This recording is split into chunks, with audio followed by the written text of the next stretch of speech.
E é verdade que ele tá querendo levar o Gabigol? Mas levar o Gabigol como? Isso é uma piada. Isso é uma piada. A multa do Gabigol é 35 milhões de euros, 33 milhões de euros, a parte do Flamengo à vista. Entendeu? A maneira dele levar o Gabigol hoje é essa. Essa aí não é a maneira que os turcos podem fazer. É a maneira que qualquer clube no mundo pode fazer. Se o Fenerbahçe botar 33 milhões de euros, sim, ele leva. Sim, porque é contratual. Mas eu tenho certeza que o Gabriel não irá para lá. Então não adianta, porque mesmo quando você exerce a multa rescisória, você tem que ter um contrato com o clube.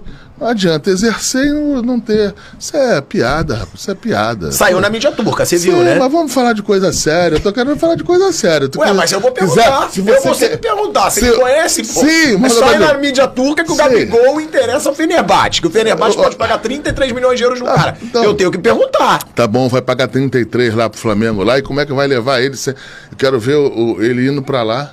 Você acha que o Gabigol prefere muito mais ficar no Flamengo? Prefere em qualquer lugar, menos lá, pô. Entendeu? Não menos lá. Ele teria outras opções. Sei lá, o Gabigol acho que é um jogador hoje.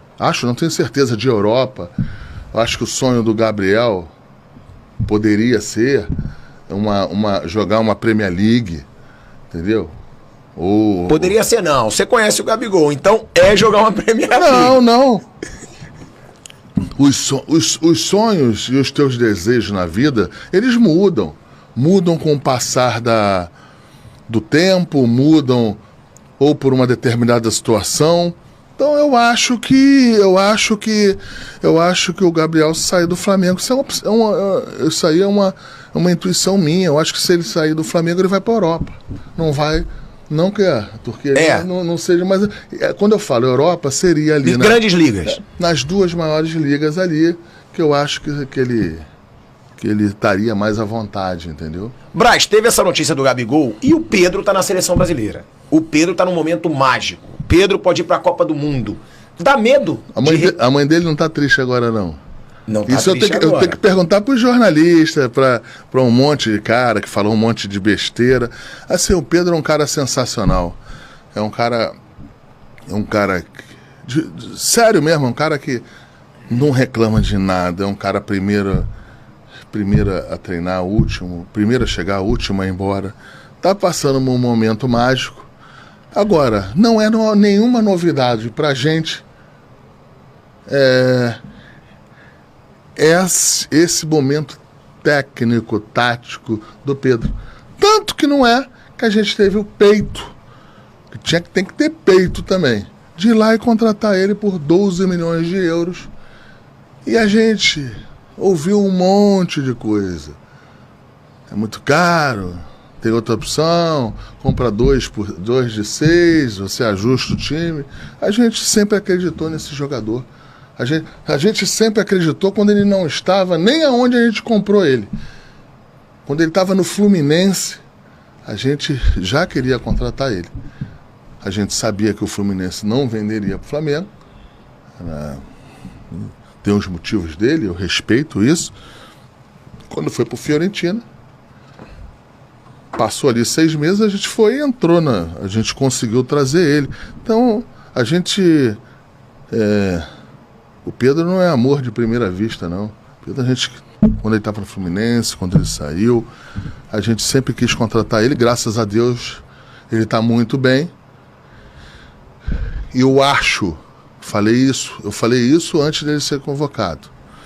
Com o aumento do número de jogadores de convocação, que aumentaram 23 para 26. 23 para 26. São 3 jogadores a mais. Com uma característica dele de mudança tática dentro de um jogo, ou mudança tática para um jogo, eu acho que ele estará dentro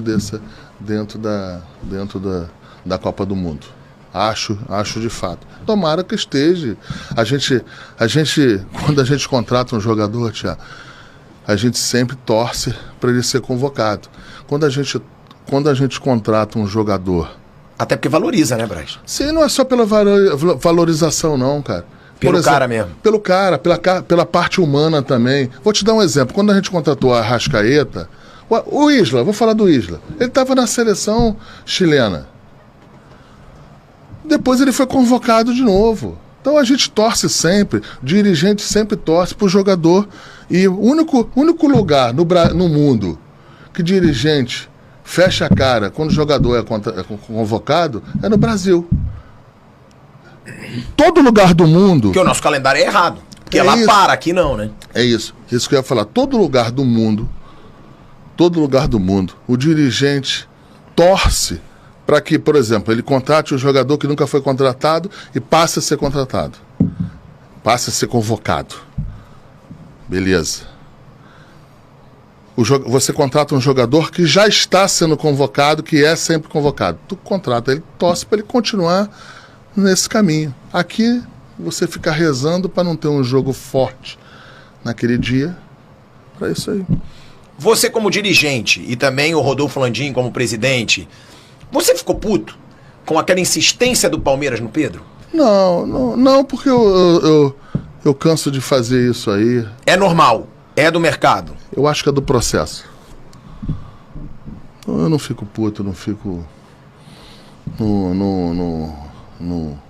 Não é nenhum assinte.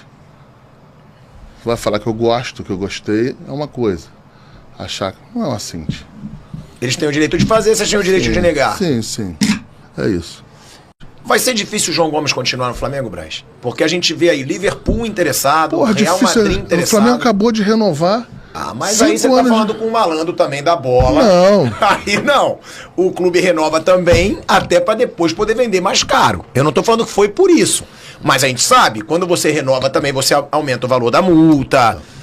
O que eu digo é que são clubes gigantes. É Real Madrid e Liverpool. Mas deixa eu fazer o Flamengo, eu sofri muita crítica que a gente demorou demais nessa renovação, porque achavam que a gente tinha que ter... Que valorizar o moleque. Que valorizar o moleque.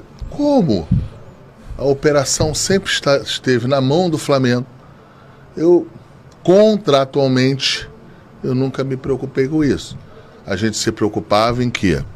Em dar um reconhecimento pro jogador, um reconhecimento não em função do medo contratual, que a gente ainda tinha 3 anos, e a gente foi ponderando daqui, foi ponderando dali, que também a gente precisava tomar alguns cuidados, e aconteceu da melhor forma possível. O garoto assinou 5 anos de contrato, teve o reconhecimento dele esportivo, e não mudou em nada, não ficou chateado, nada. A minha relação é muito boa. A minha relação é muito boa com o João. Agora, uma proposta do exterior, ela não está sob o meu processo decisório, não está sob o processo decisório do presidente Rodolfo Landim. Se for verdade que tem um Liverpool, um Real Madrid ou qualquer, que bom que tenha. É sinal de que o Flamengo tem um grande ativo, é sinal que o Flamengo fez o certo em renovar, mesmo um pouco sendo mais duro, por 5 anos, é sinal que o Flamengo fez as coisas certas. E que pode ganhar ainda mais dinheiro com um jovem, como fez com Paquetá, Vinícius Júnior, Gianluca, Rodrigo Muniz, Renier. Nesse momento a gente está preocupado em ganhar com o João Gomes o lado esportivo. A gente tem 2 decisões aí importantíssimas e tem um campeonato de ponto corrido que a gente ainda, com certeza, a gente não entregou. Então, o que eu posso falar é que a nossa preocupação hoje é com a parte esportiva, até porque, ganhando, o garoto vai ficar aqui achando, entendendo que pode ficar mais tempo ainda, de repente ele entende que um processo natural de ir para a Europa, ele pode ser postergado. O Neymar foi assim, não tô, pelo amor de Deus, não estou comparando, não. Claro. Pelo amor de Deus, não, é só para deixar o negócio. O Neymar foi assim, ele foi postergado ao máximo. E depois o Santos ganhou o dinheiro lá que tinha que ganhar. Enfim,